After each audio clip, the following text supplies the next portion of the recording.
Jean-Pierre Pernaut est sans conteste le journaliste préféré des Français, présent depuis plus de 30 ans à la tête du journal de 13h, l'un des plus regardés de France chaque jour. Mesdames et messieurs, bonjour. Des records d'audience qui s'accumulent chaque année depuis des décennies. Une personnalité aimée des Français est devenue l'un des visages de l'info en France grâce à son ton unique et son attrait pour les métiers et les villages trop souvent oubliés. Une célébrité si précieuse pour TF1 que la chaîne a même décidé de le faire remplacer durant l'épidémie de coronavirus pour tenter à tout prix de le protéger de cette infection ravageuse, lui qui a fait face récemment à des ennuis de santé importants. Mais Jean-Pierre Pernaut, c'est aussi un discours sans langue de bois. S'il ne cherche jamais la polémique, le journaliste aime en revanche dire ce qu'il pense sans détour. Et une fois de plus, même en confinement, c'est ce qu'il a fait. Après avoir critiqué le maintien du premier tour des élections municipales il y a quelques semaines, c'est une nouvelle fois contre le gouvernement que le présentateur du 13h s'est exprimé. Cette fois-ci, il a ironisé au sujet des déclarations du ministre de l'Éducation, Jean-Michel Blanquer, qui expliquait que les écoles pourront réouvrir le 4 mai prochain. Pour Jean-Pierre Pernaut, il s'agirait d'un mensonge. La reprise le 4 mai, personne n'y croit, c'est dans 5 semaines et le virus sera toujours là. Qu'on se le dise, Jean-Pierre Pernaut n'est pas un journaliste comme les autres. Alors, coup de gueule de Jean-Pierre Pernaut contre le gouvernement. Choqué ou pas choqué?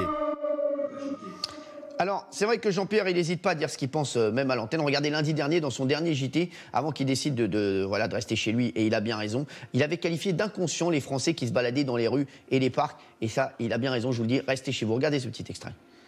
Après avoir parlé de psychose au début de l'épidémie, maintenant on parle plus de psychose car il y a une véritable menace. Mais il y avait encore hier, on l'a vu au journal, des inconscients, il n'y a pas d'autre mot, dans les rues, dans les parcs. Mais beaucoup de Français s'inquiètent quand même. Dans les pharmacies qui restent ouvertes malgré le stade 3, toujours pas de masque non plus, peu de gel, mais beaucoup de monde. Alors ça déjà Jean-Pierre, c'est vrai que tu avais vu tout de suite le truc, hein, tu avais dit qu'il fallait rester chez soi. C'est vrai que tu es un des seuls à dire des choses comme ça dans ton JT. Alors, je voudrais rectifier quand même un petit peu ce que vous avez dit dans le reportage qui était très sympa. Ce ne sont pas des coups de gueule, ce sont des remarques de bon sens. Je n'ai pas à m'en prendre à qui que ce soit, ni au gouvernement, ni à personne. Je remarque par exemple que il n'y a pas de masque et il n'y a pas de gel. C'est un constat. Je remarque qu'on nous dit de rester chez nous puis d'aller voter quand même. C'est un constat. Je n'ai pas de coup de gueule à piquer. Moi, je suis journaliste. Je dois me poser des questions. C'est notre métier.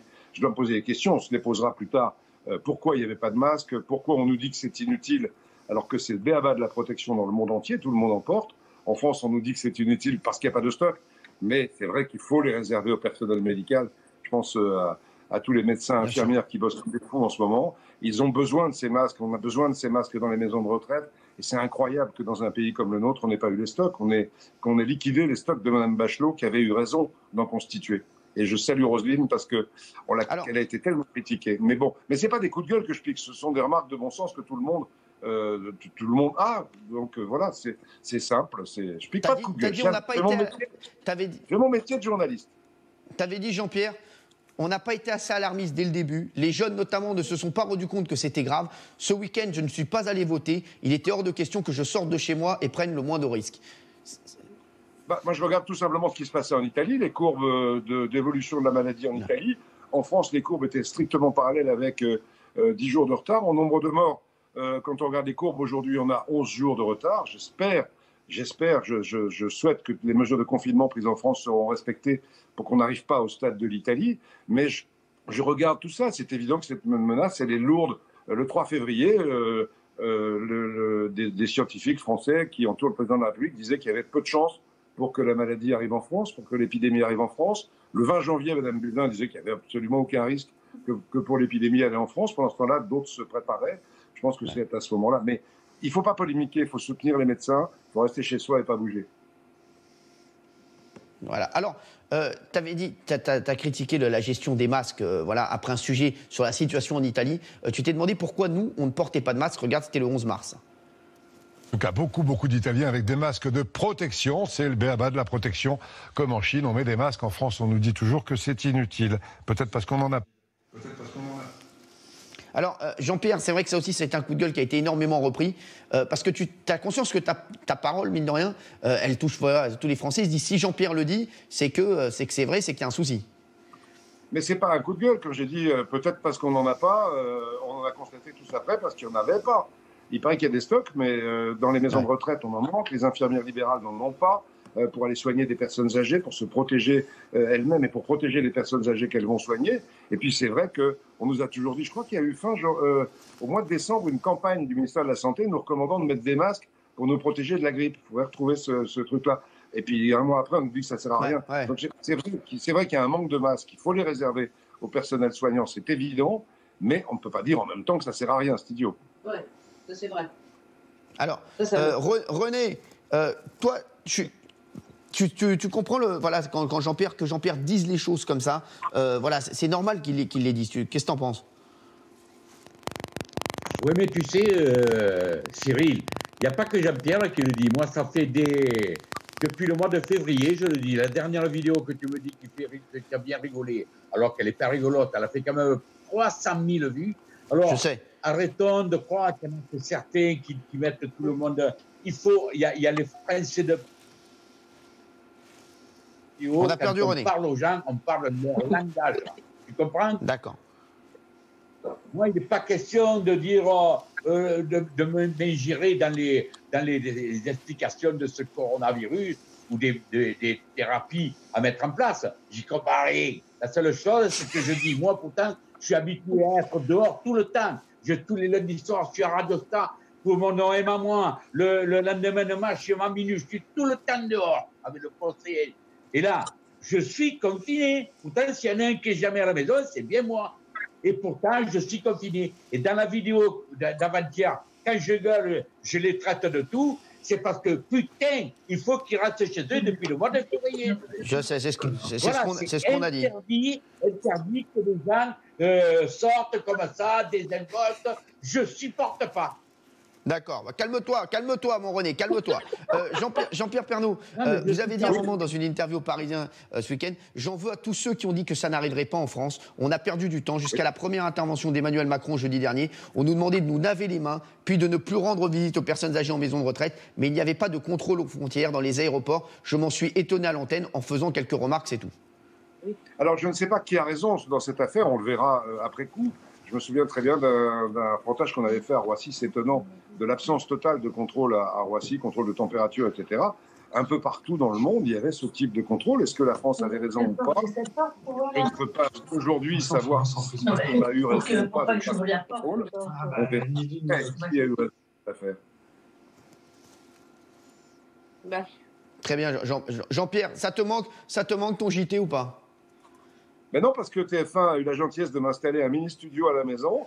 Donc tous les jours, j'ai ma petite intervention aux 13h. Je suis surveillé par ma femme, maquillé par ma fille, éclairé par mon fils. Voilà, on fait la télé. Je suis avec vous parce que c'est génial. Souvent, on se dit, tiens, il paraît que les gens de TF1 ont pas le droit d'aller chez Hanouna. C'est pas vrai. On nous a jamais interdit d'aller chez toi. Et je me souviens de l'accueil que tu m'avais réservé pour 25 ans aux 13h avec un magnifique gâteau sur ton plateau avec tes chroniqueurs que j'adore. Et puis, comment j'ai pas intérêt à dire du mal d'Hanouna parce qu'il y a la surveillante là derrière.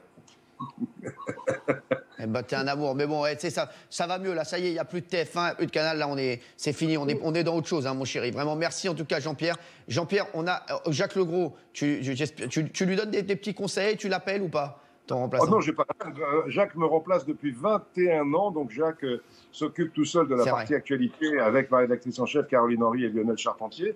Mais moi, je suis pour ma petite partie de fin qui s'appelle 13h à la maison, qu'on va un petit peu grossir la semaine prochaine avec des témoignages de Français qui nous racontent comment ils vivent ce confinement. Là, apparemment, on est parti donc pour 6 semaines.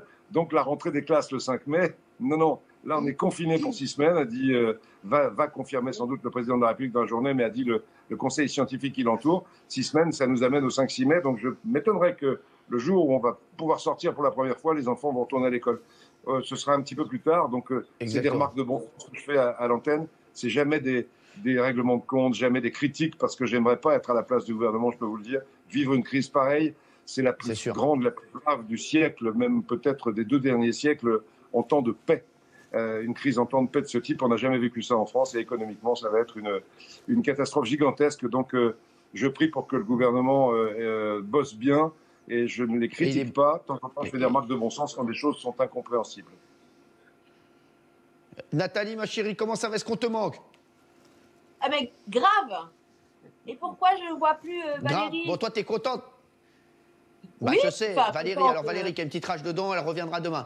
Et Nathalie, t'es contente avec Jean-Pierre? Toi, tu vas plus le laisser retourner au JT, hein? Tu vas lui dire de tout faire à la maison maintenant. C'est pratique de le voir à la maison. Je peux le surveiller, c'est cool. Mais t'inquiète, t'as pas à le surveiller, Jean-Pierre, voilà, tu le sais, Jean-Pierre, il est comme ça bouge pas, ça. Et en tout cas, Jean-Pierre, je te le dis, tu es très bien maquillé. Avant de vous quitter, je voudrais quand même... Il est sérieux, Jean-Pierre. Avant que vous me partiez, je voudrais quand même vous dire ce soir, si vous ne savez pas quoi faire, ressortez Astérix comme moi. Parce qu'il y a eu Derzo qui est parti, c'était un immense bonhomme. Voilà, ce soir, je vais aller faire... C'est vrai, et je suis fan moi aussi d'Astérix. Merci Jean-Pierre. Merci Nathalie, on vous retrouve tous les jours chez vous, aux alentours de 13h30, hein, voilà, sur TF1. Merci Nathalie, merci Jean-Pierre. T'embrasses ta fille aussi, qui est ta maquilleuse et qui te maquille très bien. Voilà, tu veux lui dire. Dès 13h, vous venez dès 13h. Salut la famille Pernot, salut les chéris. Et on vous fait des gros bisous.